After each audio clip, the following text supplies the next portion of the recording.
Pinkalicious.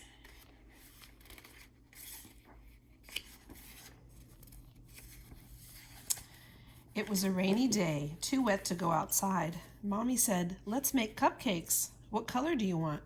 "Pink," I said. "Pink, pink, pink."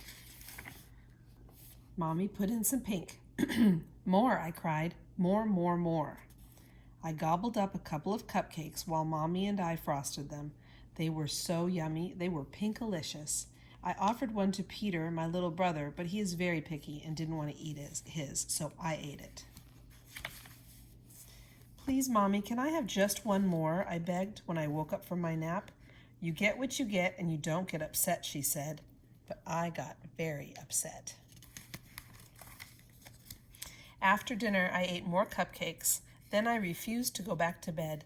"Just one more pink cupcake and I'll go to sleep," I promised. Daddy waved a tired finger at me. "You have had enough." The next morning when I woke up, I was pink.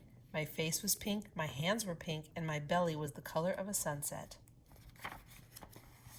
Daddy thought I had played with the markers, so he gave me a bath. The pink did not come off. My hair was the color of raspberry sorbet. I cried because I was so beautiful. I even had pink tears. I put on my pink fairy princess dress and twirled in front of the mirror while Mommy speed-dialed the pediatrician. "I'm Pinkerbell. Look at me. I'm Pinkerbell," I sang. Mommy grabbed her purse. "Just one more cupcake, please. Just one more," I yelled on the way out the door. Mommy took me right to the doctor's office. Dr. Wink looked at me and said, "You have a very rare and acute case of pinkatitis. I guess that's not the worst thing that could happen. Just call me Pinkerella."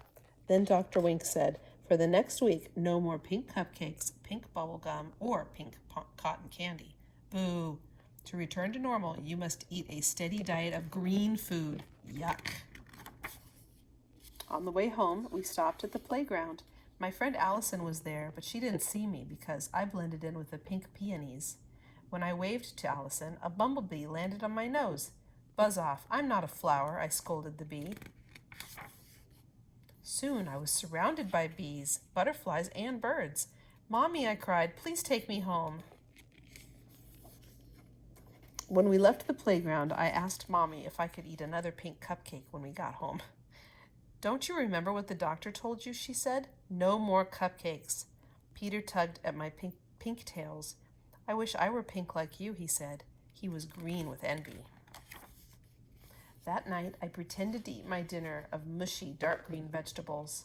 After everyone went to sleep, I sneaked into the kitchen, climbed onto a chair, and reached on my tippy toes to the top of the refrigerator where Mommy had hidden the cupcakes. I took just one more pink cupcake and ate it. Then I licked the pink cupcake wrapper clean. When I woke up in the morning, I felt different. I ran to the mirror and peered at my reflection. I was a deeper pink than I had ever seen. In fact, I was no longer pink. I was red. "Oh no, not red," I screamed. I didn't want to be red. I should not have eaten that pink cupcake last night. I wanted to be myself again. I knew what I had to do.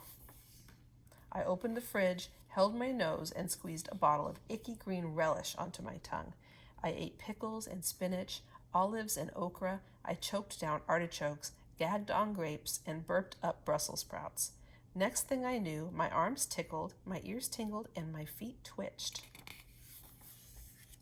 I was no longer red. I was no longer pink. I was me, and I was beautiful.